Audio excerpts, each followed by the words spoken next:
بارگاہ رسالت میں پیش فرما دیا جاتا ہے۔ اور یہ جو روایت ہے اس کو امام اسماعیل نبہانی نے اپنی کتاب حجت اللہ علی العالمین میں نقل کیا، اور دیگر کئی تاریخ دانوں نے، مفسرین نے، محدثین نے، سیرت نگاروں نے ذکر کیا۔ حضرت علی شیر خدا کہتے ہیں کہ میں حضور علیہ السلام کے ساتھ ہوتا، ابھی حضور نے اعلان نبوت نہیں کیا تھا، حضور کی 40 سال سے پہلے والی بات حضرت علی سنا رہے ہیں۔ کہتے ہیں میں حضور کے ساتھ ہوتا، حضور میرا ہاتھ پکڑتے اور مکہ سے دور پہاڑوں میں حضور مجھے لے جاتے۔ تو حضرت علی شیر خدا کہتے ہیں کہ جب ہم ان پہاڑوں سے اور پتھروں سے گزرتے تھے نا، اور وہ پتھر جب حضور کو دیکھتے تھے تو حضرت علی کہتے ہیں ان پتھروں سے آواز آتی تھی السلام علیکہ یا رسول اللہ۔ سبحان اللہ۔ کیا آواز آتی تھی؟ السلام علیکہ۔ اور پتہ ہے حضور کیا کہتے ہیں؟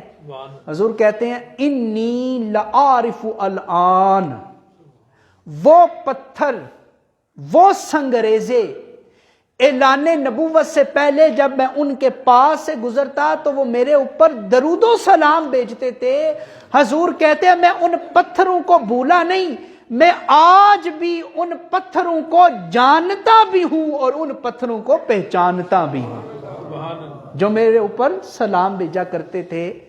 اب قابل غور بات یہ ہے کہ وہ حجر، وہ جمادات، وہ پتھر جن میں عقل نہیں، شعور نہیں، لیکن پتھر ہو کہ حضور پہ درود پڑے، حضور اسے نہیں بھولتے۔ تو اے امتی ذرا ناز کرنا اپنے مقدر کے اوپر، جب تو انسان ہو کر اور نبی کا امتی ہو کر اور نبی کا غلام ہو کے حضور پہ درود پڑے گا، حضور تجھے بھی یاد رکھتے ہیں، حضور تیرے درود کو سنتے ہیں، تیرے سلام کو سنتے ہیں، اور صرف سنتے ہی نہیں، سن کے حضور تیرے سلام کا جواب بھی ارشاد فرماتے ہیں۔ ہم یہاں سے پڑھیں وہ مدینے سنیں، ان کی اعلیٰ سماعت پہ لاکھوں سلام۔ ہم یہاں سے پڑھیں وہ مدینے سنیں، ان کی اعلیٰ سماعت پہ لاکھوں سلام۔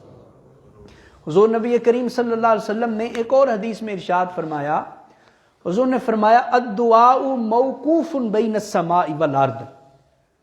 حضور نے فرمایا وہ دعا جس دعا میں میرے اوپر درود نہ پڑا جائے، سلام نہ پڑا جائے، وہ دعا رب کی بارگاہ میں نہیں پہنچتی، وہ زمین اور آسمان کے درمیان لٹک جاتی ہے، معلق ہو جاتی ہے۔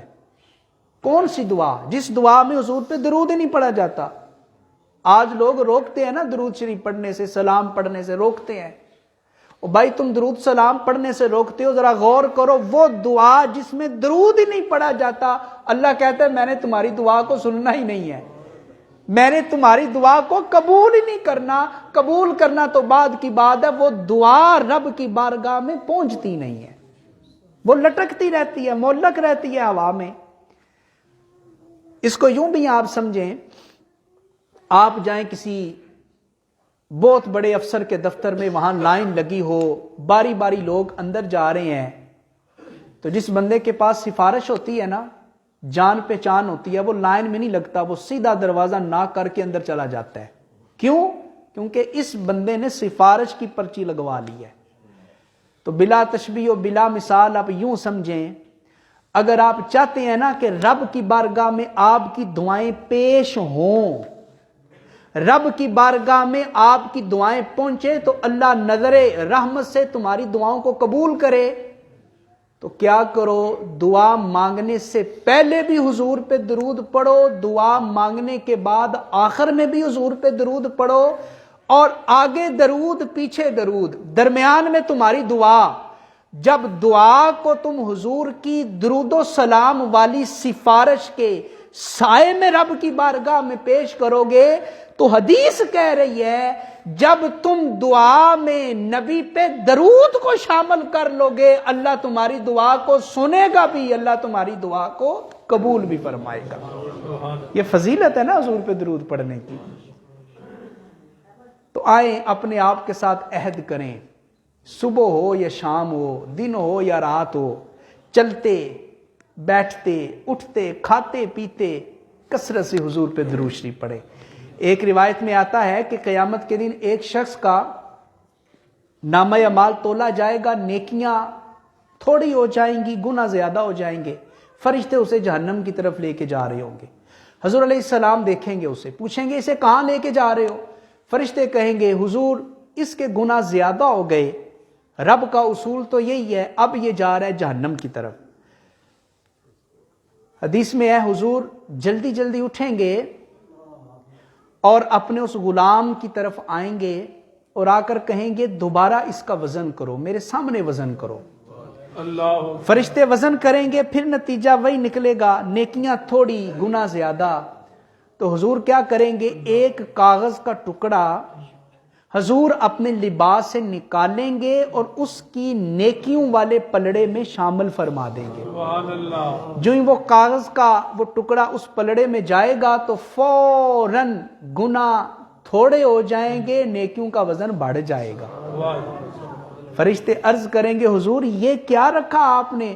حضور نے کہا تمہیں نہیں پتا، یہ میرا غلام ہے، دنیا میں اس نے ایک دفعہ محبت سے میرے اوپر درود پڑھا تھا، یہ میں نے سنبھال کے رکھا تھا، یہ پرچی اس درود و سلام والی پرچی ہے، سبحان اللہ یہ درود و سلام والی پرچی ہے۔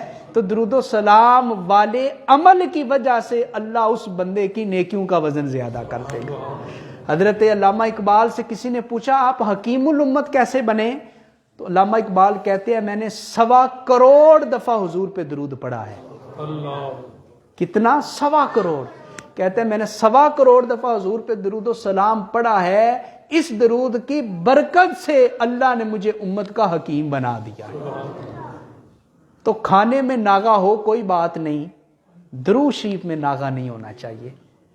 ہر نماز کے بعد تسبیح لے لیں، نہیں تو ہاتھوں پہ 10 دفعہ 20 دفعہ 30 دفعہ پڑھیں، بڑی برکتیں ہیں، بڑی برکتیں ہیں۔ اللہ کثرت سے حضور پہ درود و سلام پڑھنا نصیب فرمائے۔